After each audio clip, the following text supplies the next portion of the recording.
Hey everyone, it's Sergio with the RideShare Guy. Welcome to another episode of Behind the Wheel. Today I'm joined by Todd from, let's say, Cape Cod or Massachusetts, but I'm going to allow him or let him introduce himself. This is going to be a little bit of a different Behind the Wheel, and you guys will figure out why. So with that said, Todd, welcome. Thank you for having me. It's nice to be here. Again, I'm Todd. Drive primarily on Cape Cod, which is part of the Boston market in Massachusetts.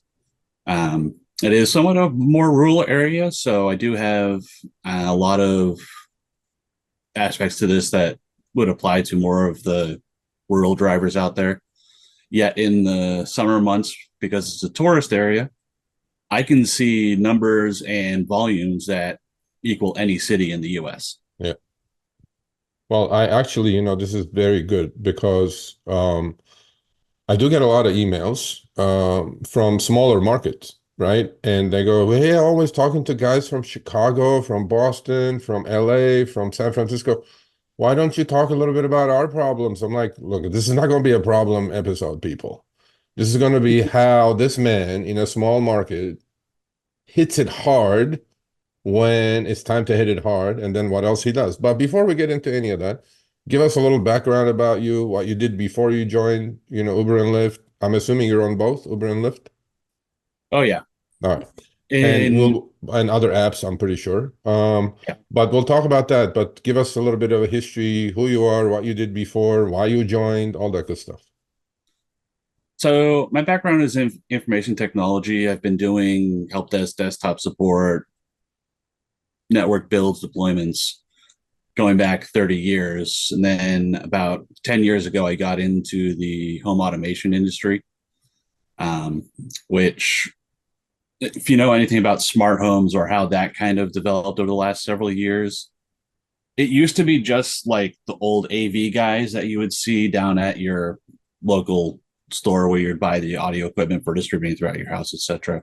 Kind of developed more towards including your control over your lighting, your heating, your cooling, and even more recently, how energy is handled in your house to make them more efficient, easier to troubleshoot issues. Like if you've got, say, some bad wiring in your house, now I can install little pieces of monitors where it'll tell you exactly where that short is so you can replace just that wire instead of having your electrician come through and tearing apart your entire house and maybe not finding it.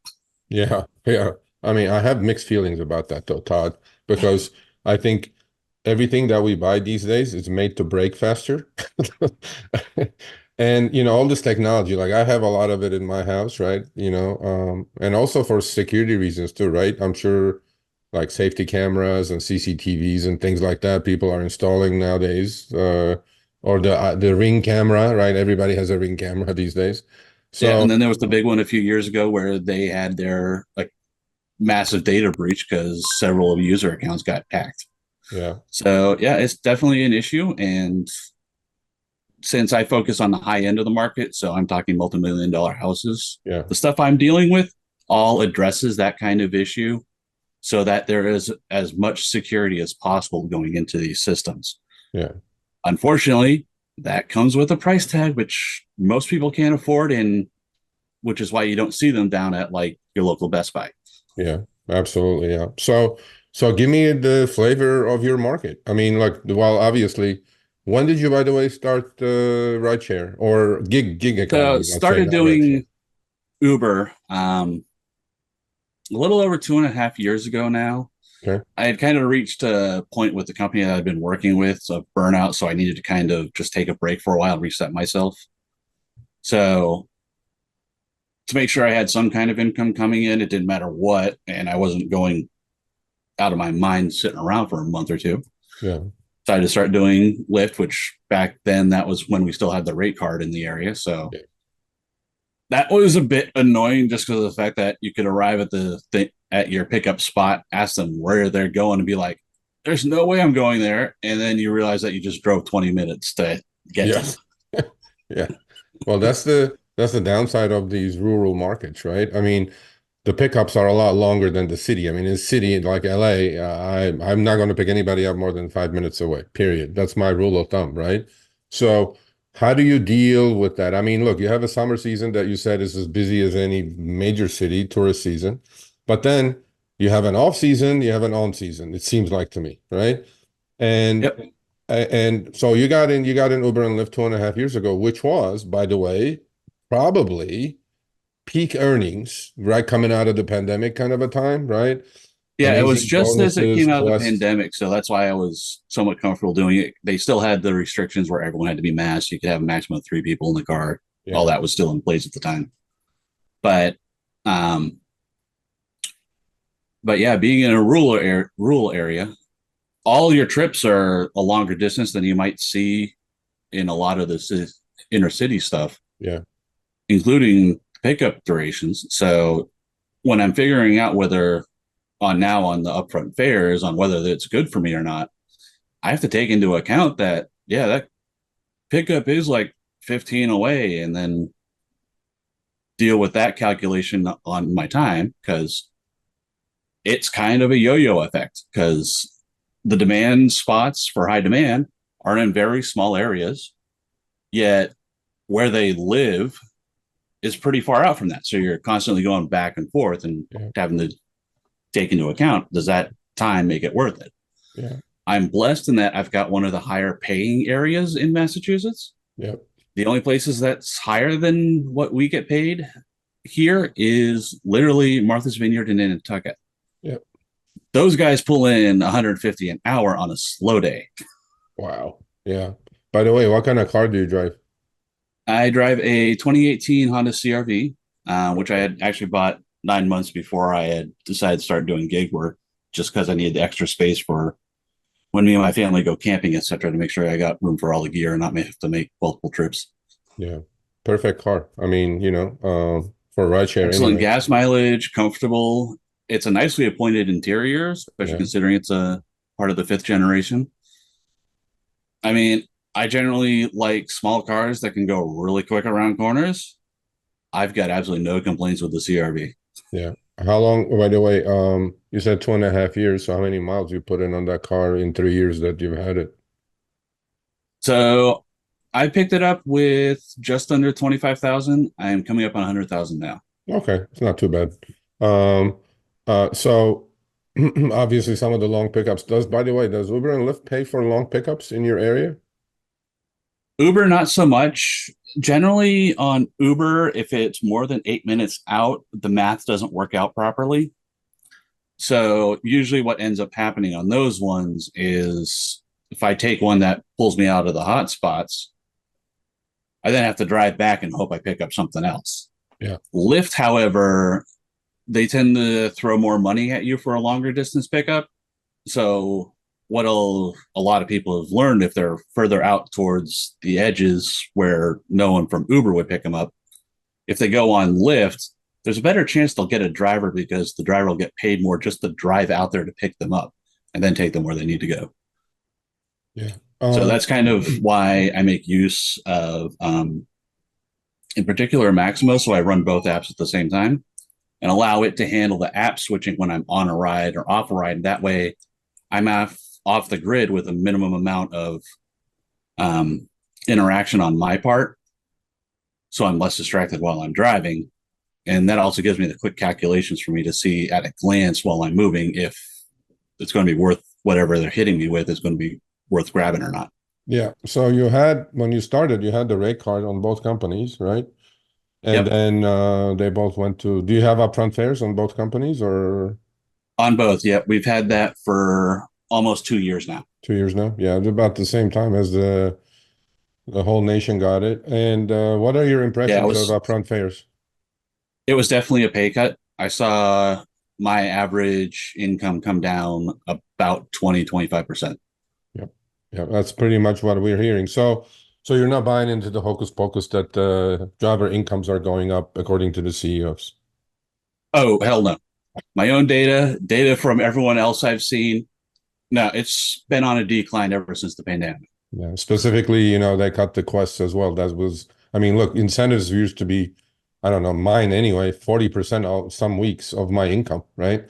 And because of the oversaturation, they don't pay you. I mean, if so many people are driving voluntarily, why should they pay you more money to drive, right? But so, Boston is the top market. I collect data quite a bit from about 70 to 90 cities now. Boston has been in the top market. What do you think Massachusetts in general or Boston? I mean, I don't know if you do drive into Boston or not with a trip or not, or how far you are from there, but why do I know what the reason is because of your double background check that you have going on in Massachusetts. Markets are not as oversaturated and market's completely balanced. It's working exactly the way it was designed to work. So it surges when demand picks up and it doesn't surge. Unlike the, fake stuff that we're seeing all over the country, like the gray clouds that we see and all that stuff. So what do you think that is the reason for you to make the money that you make? I mean, more than pretty much any other city. Why do you think that is? So it's not just that we've got the additional background check. So I remember reading about that, and I remember the effect in my immediate area when it went into effect is it did become a little bit harder to find a driver because, yeah, 8,000 drivers kicked off all at once is a pretty big dent in your supply. Yep. Um, are we seeing some driver over saturation even now? Yes, in some areas we definitely are. Here on the Cape being one of them, more so in the winter than in the summer usually. But last summer was a major fluke because we had a major downturn in the number of rental occupancies Mm. because the population on Cape Cod can more than quadruple during the summer months with all the tourists coming in. Yeah. When that drops 30%, yet you still have all the same number of drivers getting pulled here from Boston, Rhode Island, Connecticut, because we have reciprocity agreements with the surrounding states so that they can also drive here. Yeah. And obviously, I can drive in their states as well. Yeah. But everyone came into Cape Cod last summer thinking it's going to be like any other summer where all of us are going to make bank at like $60 an hour. Yep. Most days, you're lucky to see 2 requests come through in an hour. Wow.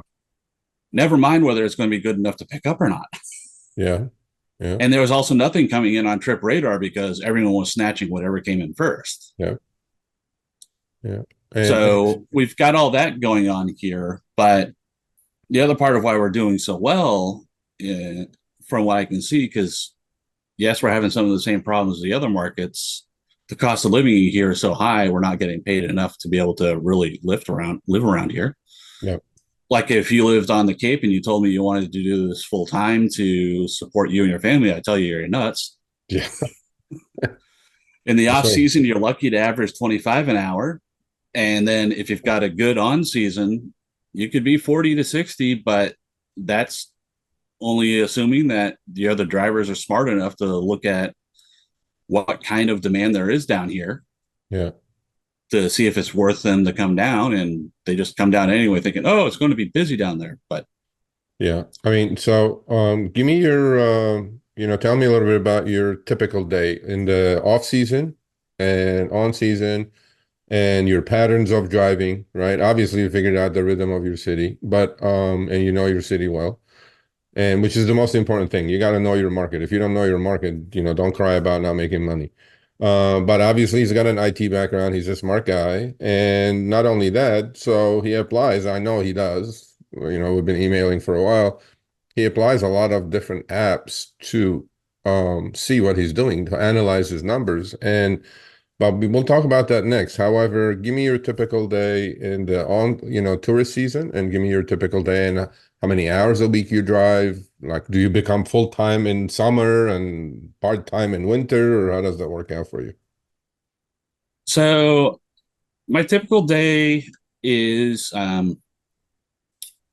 my day job as a independent contractor working with these various installers around the country for high-end home automation. Um, I set that up so that I'm generally working only about 4 days a week. Okay. So that gives me extra time to spend with my family, like on Fridays, or take care of any business while the kids are at school, that kind of thing. So if I do go driving, it's typically going to be Friday, Saturday, Sunday, Monday, as those are the highest demand days in this area.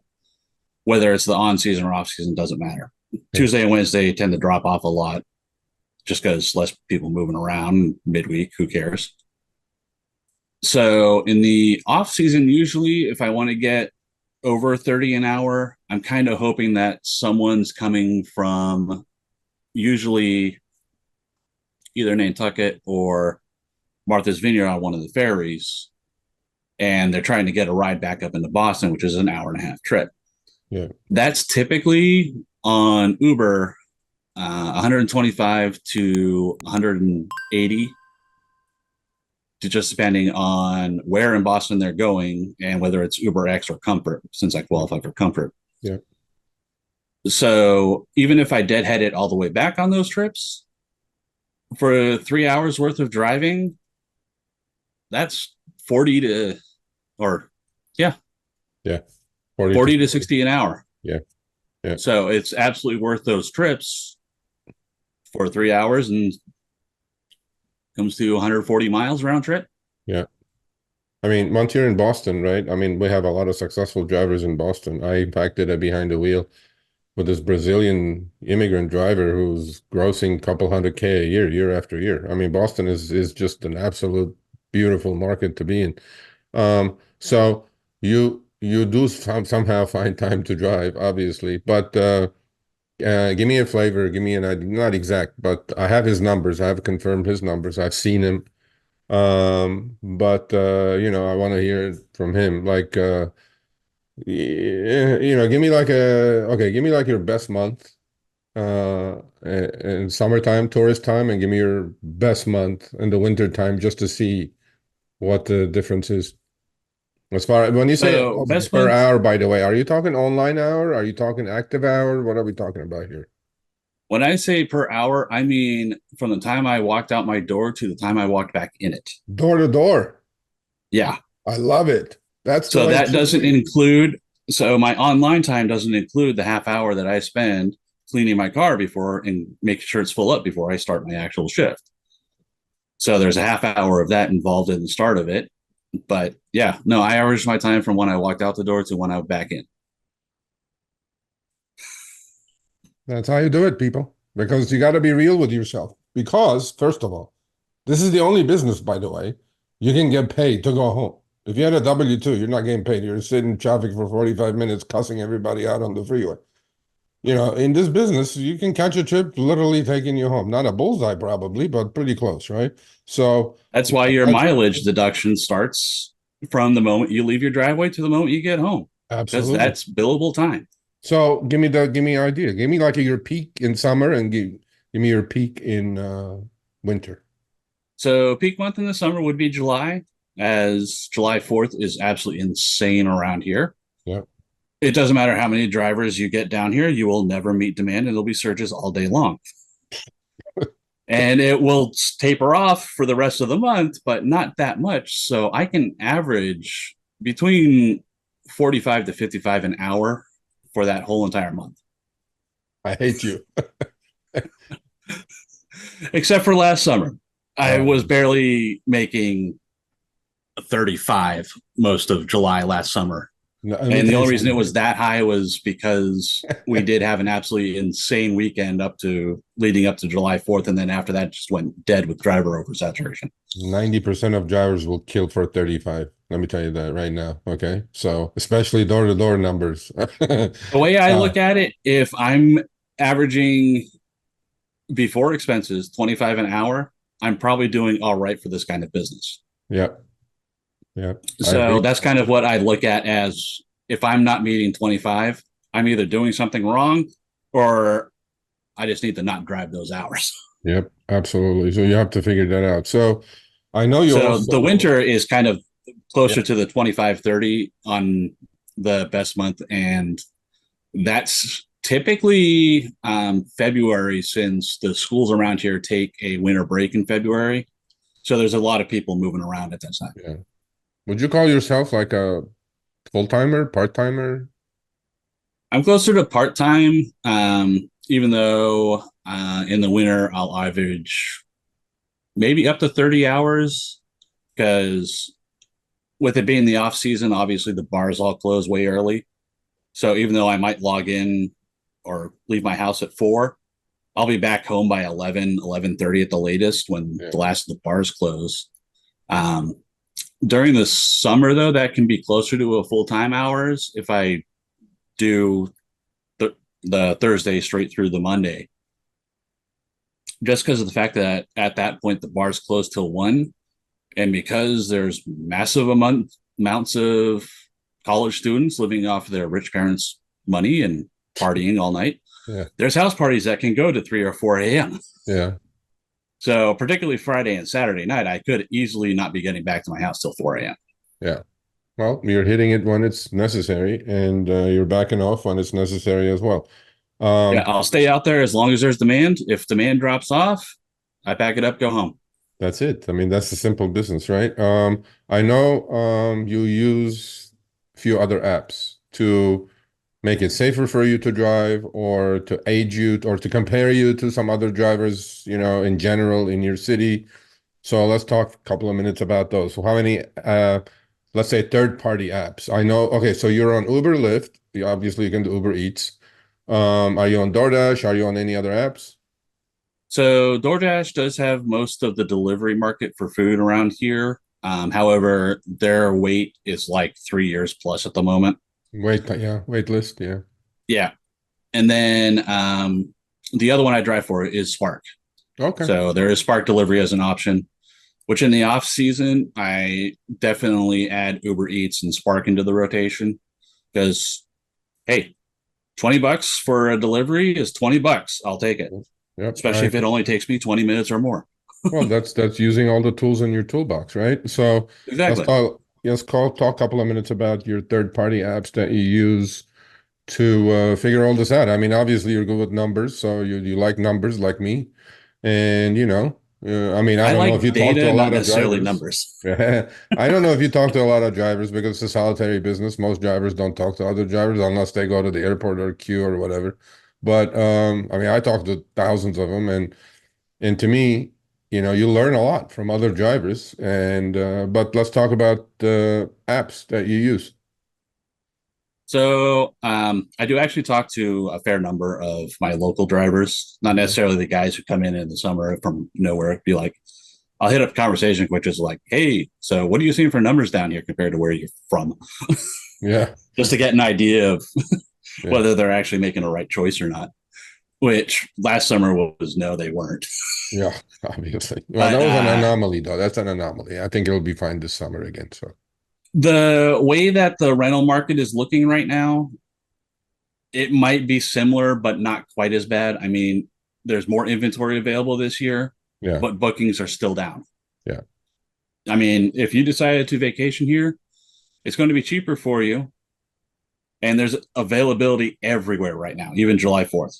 okay, Um, but as far as apps go, the bulk of my expense tracking, including mileage, I use Hurdler. okay, So that gets me that data and puts it into a thing. And in all honesty, it is more than I really need for this kind of business, but it's yeah, also geared for not just gig work, but other forms of expense tracking for other business types. But it's worked well for me for the last 2 years. And then I've been looking at solo side by side with it. So I'll finish out the year on Hurdler, but starting January 1st, I'll probably switch over to solo just okay, because it gives me a little bit more insights into my local market, yep, which unfortunately there doesn't seem to be too many drivers on solo in this area because it's showing me that the average for Cape Cod is 17.50 an hour, which does not sound right with any of the drivers I've ever talked with. Well, that they may have all the ends. They may have all the bad drivers on solo. I don't know. That's kind of what it sounds like. Either that or they've only got like two or three and they're some of the Yeah. worst delivery drivers that we've got. Because unfortunately, delivery around here is really tough to do just simply because of the fact that regardless of how far the trip is, you're talking 2 to 250 for your base, and then half the time they don't even tip you properly. Yeah. Um, so I use those mostly for my expense tracking. So I can use that data in combination with what I pull for information into a Excel spreadsheet on each of my trips. So I know exactly what my expenses are. I mean, I am literally coming in the winter hours with the lower gas prices, which around here can be about $3 a gallon. I know you're jealous. I'm going to cut you off any second now. uh, my cost to operate, and I do have some of the higher insurance rates here in the country, which I definitely have rideshare gap insurance because if you don't, you're absolutely insane. Yeah. You're taking your life in your hands, literally. Yeah. So that is costing me about 38 cents a mile just to move the car. In the summer, with the higher gas rates closer to $4 a gallon, it's closer to 40. Okay. So my cost to operate is fairly low. Yeah. Well, you Which have the is right why car. if you look at the miles that I move, and then based off of my income, it looks like my expenses are insanely high, but that's just because there's a large gap between the mileage deduction you can take as opposed to what I'm actually shelling out. Yep. That's true. I mean, you're counting your miles, like you said, door to door, right? So, we have a few minutes remaining. And I mean, and I know you also use Maximo, right? Because I don't know if you have it in your app yet or not, but Lyft, to their credit, are testing two pilots around the country. We talked about it on Show Me the Money last week. We showed it. In LA, they're testing, the ping is coming in with another line on the right above the accept line with dollars per mile, which is great, right? And more transparency. And then in some other cities like Boston, I think has it, Chicago has it, they're popping up the active hour per active hour earnings depending on the trip that's coming in. So, I mean, it's doing some of the work Maximo is doing, but probably it won't do it as well. It won't, but you also use Maximo. I know that. So I'm obviously using Maximo because, particularly with the way I yo-yo around, I need to be able to determine not just a per hour rate, Yeah. which will work better for most people in a lot of markets, especially in major cities where you don't have long distance pickups or drop offs as a hurdle to get over. Um, but I also need to calculate that based on per mile as well, because if I get something that say it comes in at like 30 an hour, but it's only getting me 80 cents a mile, half of what they're trying to send me would be going immediately into just operating my car. Yeah. That doesn't allow for the cost of renting out my car to these services, Yep. nor my professional time Yep. as the driver, which is Well, why I think everywhere we do need a miles and rate card. I agree with you 100%, or a major overhaul of this upfront fare shenanigans anyway, which I'm pushing for, but we'll see where we get with that. So, here's Todd. I mean, look, the guy is earning, I've seen his numbers, and from the solo app, it confirmed 3x of his peers. I'm going like, okay, that must be all the shitty drivers in Cape Cod. Yeah, that's definitely not the actual case because, No, like I but I said, will call the you. I will drivers call I you. talk to, most of them are closer to me. Yeah, I will call you a top, yeah, at worst 5% driver, if not top 1% driver in your city. You're doing the right things. You have the gap insurance. You have other apps to track your, cost. You know exactly to the penny what your cost per mile is. I mean, he's treating this like a business. Yeah, although he may do it part-time, but this is what we're saying, people. It's This a is what you have business. to do. Yeah, it's a business. Treat it as one, right? Regardless of how many hours you stick into it. I don't care if you just drive 5 hours a week just because you're bored on a Sunday. And If you're I'm not gonna let you generating a finish. profit, you're not doing it right. Absolutely. You're doing it for profit. It's not a charity. I'm gonna allow you to finish this. Your own words. Give me 1 minute close of this behind the wheel episode. Give us some advice. Give drivers, especially in rural areas like you, some advice. So the biggest piece of advice I can give, and this is talking with some of the other drivers in the area as well, particularly those who don't know what they're doing, is a lot of them have a hard time just figuring out what demand is. And there's a very simple way to identify that. Everyone in your city knows when and where traffic is heaviest. Those are your demand spots. Those are where you're going to get most of your pickups because in those areas, that's where people are moving. Regardless of what they're moving for, those times and those locations will tell you where you want to set up shop. Well, there you go. I mean, take it to heart because the man is a top driver in the city. And I want to thank you. I appreciate it. I appreciate you doing this with me.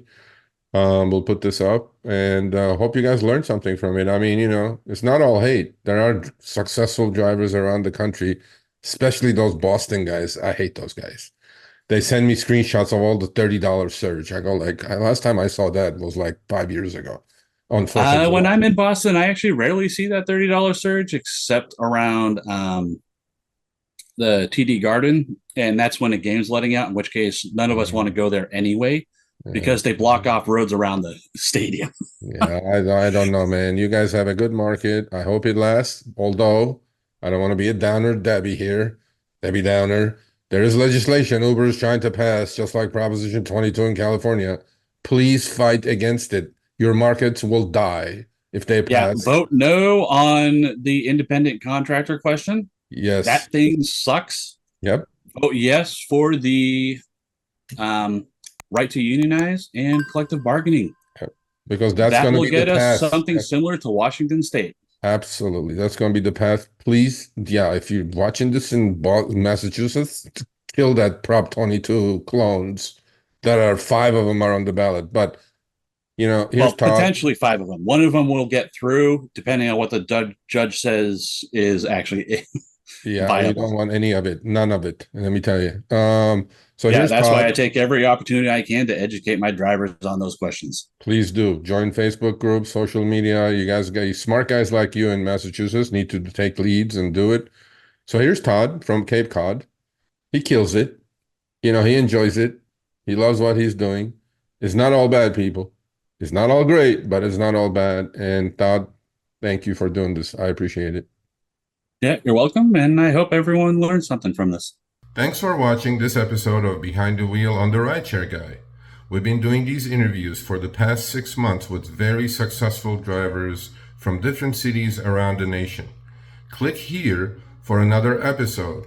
Make sure you subscribe and turn on all notifications for other episodes of Behind the Wheel as well as amazing content on our channel.